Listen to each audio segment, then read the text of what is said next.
So I guess my first question is, what injury was it that you were trying to solve? It wasn't an injury as much as it was a pain. Okay. Um, I started hurting in my left side of my hip about a year and a half ago, and my chiropractor said it was sciatica, combination arthritis, sciatica. Started working on the exercises that she gave me, and then my adjustments. But then back in November, it started hurting like in my both sides of my buttocks and both sides hips and in my lower back. Before that, my sciatica started probably about 8 months even before that. So Oh, in the right side? it was on the left side actually. Left side. So it started 8 months earlier as sciatica on the left side. Then in October it became right hip pain. And Right. then in November it became both sides. Yes. I'd go to my doctor, my family physician, and he would Mhm. say, we'll take NSAIDs. And then my chiropractor would tell me to do my exercises and keep active. My adjustments would work for maybe 24 hours, maybe a little bit longer. But after that, the pain would come back. Yeah, yeah. And in your mind, I'm just curious, Barbie, in your mind, did you connect the sciatic pain you had earlier with the hip pain that you were experiencing then? Not really. Well, because it kind of seemed like the sciatic pain went away. But then it was because this was a different type of pain. It was, like especially like when I'm reclining in the recliner or getting up in the morning after in bed all night, I would just be so stiff. It's like my muscles would freeze up, and it'd take me a little bit walking to get them back to going again. Right, right. And was your right hip pain, was that on the back of your hip, like in your butt area, or was that on the side of your hip? It was right in the butt area, and then like it was on top of my pelvis. And did you have x-rays of your hips or No. MRI or anything like that? Well, Okay. now the chiropractor has done X-rays, but not necessarily on my hip or anything. It's my back. So, but on Oh, my hip, I have not had X-rays. got it. So were they thinking that this was coming from your back? I think so. And like I said, I spoke with my cardiologist. I spoke with my family practitioner, and then this chiropractor, and they all just said, "Well, you have sciatic problems and arthritis, and kind of like I need to live with it." Oh, well, that's a shame. Let's group all of these issues together. The left sciatic pain that you had 8 months earlier, the right hip pain, and then the left hip pain later. Mhm. Prior to all of this, had you had other injuries in the past? No, No. none, Did you play sports at all? no. No. Let's start with the sciatic pain. Why do you think that began? I don't know. Okay. No. Now, I sat at a desk for 30 plus years, Uh-huh. and I don't know, and I retired back in 2020. So I don't know if maybe I just become less active. Maybe but I really don't know. When you had that left sciatica, was it only up in the butt or did it go down your leg It too? went down my thigh, and The back of your thigh the back of my thigh to my knee. Yeah. to your And knee. so, Okay. and I did have problems with my knees too at that time. I forgot about that. Oh, okay. What problems were those? Just typical steps, was kind of hard, and Yeah. Did you find yourself limping at all because of your knee problems or not? no. And so no previous history. Well, no wonder you were kind of stumped. Yeah. Usually there's some previous history of some sort, Yeah. right? I had Yeah. none. Okay. Wow. It just kind of came out of the blue then, like you said. Except for my back hurting, and we've been going to the chiropractors for about 3 years now. It'll be three Uh, years in November. So my back was getting better, and then all of a sudden this started happening. I was like, what's going on? oh, so you were having back pain I was having before. lower back trouble. Yes. Oh, okay. All right. And you had been going to the chiropractor for that. Yes. Okay. And then you said that they took x-rays of your spine. I'm guessing that they took them when you began treatment with them, right? Correct. Correct. Okay. And did they find any weird things going on? Anything that you can remember? Not anything weird. She just said like she had like 4 levels, and mine was at a high level 3 of damage to my spine because it was I forgot whether it wasn't curved exactly right or something to that effect. And so they She were mentioned maybe a scoliotic curve or something like that that they mentioned. maybe I don't remember. Okay. Um, And so did you attribute your back pain to anything that you've done in the past? No, my daddy had back pain, and I thought that was just hereditary, And then finally, my chiropractor tells me it's not hereditary. So, Yeah. When you started developing this back pain, was your first thought, I've got to find a chiropractor? Did you go to your medical doctor? How did that happen? actually, I'd suffered. I won't say suffered, but I had this back pain for years, Oh, and I was scrolling on Facebook one day and it said that this chiropractor was giving cheap office first initial office visit and X-rays. Like $47 for the visit. So I went and she said, "Oh, this is what your back looks like," and she showed us the X-rays and everything, and so I started treatment pretty much right away, going 3 times a week. Yeah, we okay. started out 3 weeks, then we changed it to 2 weeks, and then we got down to 1 time a week, and then last summer we were able to move it to once or twice a month. Oh, okay. All So right. So it sounds like you didn't actually go to your medical doctor, I did not. right? I did Okay. not. All right. And was there a reason for that? No, Just saw that ad and thought, let's go for it, see what's happening. exactly, Okay. exactly. Yeah, that's the way it seems a lot of people go. So, Yeah. you're I not was alone. pleased. I was pleased with her visit, and I thought she was very thorough, in doing it. So It's nice to get a picture and see what your spine looks like. yeah, So okay. then at some point you found my program. When did that happen, or what was the thought process? How did that happen? One night I was just uncomfortable in bed. I was uncomfortable in the recliner, so I went and got it in another bed, and finally got in a good position. And I just prayed. I said, "Lord, I need direction. I don't know who to go to. I don't know, you know, if I need to go see my doctor or what or who." And then it wasn't, I'm not lying, the next morning or the next day, I was flipping through my phone and your ad came up. Oh my gosh. Then ended up going for it and Yep. tried my program, it sounds like, right? Right. And when you bought it, this is one of the things I'm really curious about. Did you understand what I was talking about in the Oh, beginning? yeah, I did. Okay. Is there an idea in the program or an exercise that you thought, oh, this is what I think my problem is? I guess when I started with the somatics, Hmm. this is what Yeah, they're called, right? perfect. Um, I could tell where it hurt the most, like it was lower back, and then my buttocks. And then when I started the pain strength or pain reliever exercises, I could tell it was more in my butt and my pelvis, And I love the one with the tube where you walk across the floor with the tube, Uh-huh. around your ankles. That always feels good on my sides, on the Hmm. sides of my pelvis and bucks. Those are my favorite ones. Okay. So, do you remember, was there any exercise that you did that after you got done with it, you thought, oh, I think I feel better now? Actually, it was that foam roller. Okay.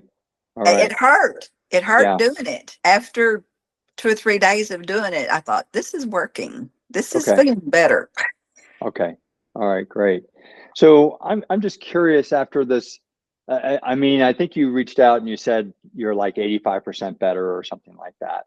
Yeah, yeah, And I believe that you will become 100% better. good. My general belief is if you can get to 85% better, what's stopping you from getting to 100, And I'm right? I'm planning on it. Yeah, I'm good, working on it. good. I'm curious about just one question. Did you find that the front of your thigh muscles were tight? Yes. Are they still tight? No, not as Okay. much. So you loosen those up. Okay. That's usually a big cause of a lot of sciatica and low back pain. Yeah, So when I would lay on the table at first and, yeah, and do those, I couldn't go all the way down, to put my leg down, but now I'm doing it all the way down. right, right. And did you ever look at the extra help videos and see the taping technique for the knee? Did you ever Yes. try that? I forget to get the tape. I need to get the tape and do that, but I think that would probably help because I did the extra help and saw where you're talking about like bend your knees while you're at the sink or Yeah, cooking yeah. or whatever, and I've noticed I was locking my knees, you know, Yes. when I'm was doing all that, and so I've subconsciously tried to make them, you know. Yeah. Barbie, just as a little point, I mean, this may be why you haven't gotten to that last 15%, is that you haven't addressed the knee locking adequately yet. So Okay, I okay, would strongly recommend. Sounds like you addressed the quad tightness. That's a Yep. biggie. So the knee locking it's a real insidious habit that sneaks in for a lot of people, and that's usually why people develop a lot of problems in the lower body system. So please try that. Let's see Okay. if we see if we can get you to that 100%. I really want you to be Yeah. 100% better. Okay. Even, all back pain gone. I want you to return to everything. Okay. My big thing about this whole program and how I approach solving pain is to solve pain from a system point of view, to understand, to solve the whole body rather than just a small part of the body that's experiencing the pain. Have you walked away from understanding more about your whole body as it relates to your pain, or not? Do you not, is that not a concept that you've gotten yet? I try to pay more attention of what I'm doing, bending down to pick up stuff. For instance, I'm not just bending from my waist down. Mm-hmm. I'm bending with my thighs. I'm Yeah. doing that because I was not doing that. Now that you know these things about how to bend down and so forth, what do you feel, what took you so long to get here? Do you feel, I mean, what was an obstacle? Why when did you learn this stuff before, do you feel? What I was the just biggest was obstacle? just I wasn't aware. Now I always had poor posture growing up, and Hmm. my parents and my sisters would say, straighten up your back, straighten up your back, Mm-hmm. stand tall. But I just think just not doing the right thing all these Yeah. years. I'm 64 years old, so I've gotten in a habit. All right. Yeah. Habits. That's a biggie. And my chiropractor did tell me a recliner was not good for me, but I can't give up my recliner yet. Well, they sure feel good. It's hard to Yeah, give up something that right. feels that good. I don't blame you. My feeling is, if you're going to sit in a recliner, that's fine with me. But, just understand that maybe some things are getting tight. As long as you know that you need to stretch something out after that, or Right. walk correctly or something, I see no problem with a recliner. So you have Yeah. my permission to keep your recliner, Thank you. Barbie. So is there one habit that you've come away with and thought, this is a real important one for me, for my pain, that Yeah. I think I'm going to hold on to? Yeah, it's the bending down from my waist and stuff for sure, and also the bending of my knees when I'm Yeah. standing at the stove or sink or If anyone's watching, I can't tell you how important it is to unlock your knees. It just creates a whole host of problems throughout the lower body and back system. So I think that's, if I was going to pick one for you, Barbie, that would probably be the one. And that's why I mentioned the knee taping, because maybe you're not quite as good at it as you might think you are. So yeah, yeah. that'll teach you. I'm really happy that you're feeling better. I'm sorry it took you so Me long. too. Me too. Uh, but hopefully you feel more in control of your body and pain, Yeah, and you have the knowledge to fix it if you so choose. yeah. So Well, and any like I said, I prayed about it, and the Lord just answered that prayer. And I just feel like that's what He is using you, whether you know it or not. Well, that's great. I'm glad that you're feeling so much better and he answered your prayer. So thank you so Mhm. much for talking to me about this and answering my questions. Because I had a lot for you. I really want to see you get to 100% better, and Okay, I want to be there. I think you can. All Yeah, right. I'm Uh, gonna strive to do that. So, okay. All right. Great, Barbie. Well, have a great weekend, and all right, thank you you very much too. for your All time. right, you're welcome. Thank you. First of all, I'd like to thank Barbie for talking to me about her pain and the journey she's been on to solve her pain. I'd just like to make a few comments about our little interview. First of all, I think it's interesting that she did not think to link her left sciatic pain to her right hip pain and eventual left hip pain. Now, she said she didn't do this because her left sciatic pain resolved on its own. And the reason this may have happened is because she got off of the left leg and put more weight on the right leg, causing the right hip to break down. Eventually, the pain was so great on the right side, she went back to the left side, which caused the left hip then to break down as well. This is really common that when people are suffering from a chronic problem, that they then offload that side and then move into the other side of their body, which then eventually breaks down too. This video here is a test for compensation patterns that I think if you suspect this might be happening to you, might help you out. The second comment I'd like to make is that Barbie said that she went to many chiropractic visits with only 24 hours relief from those visits, and nothing against chiropractic visits, whether she went to a massage therapist, physical therapist, it doesn't matter. When you only receive a short benefit from a treatment, that treatment is likely only addressing the symptoms of a problem, not necessarily the root causes of that problem.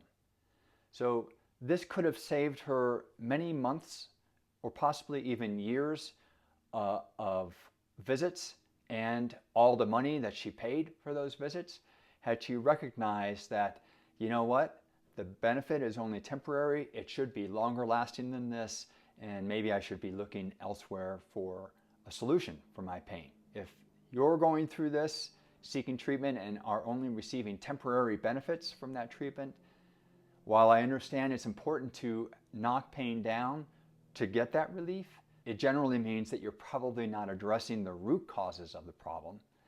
And if you were, you wouldn't have to keep going back again and again for repeated visits.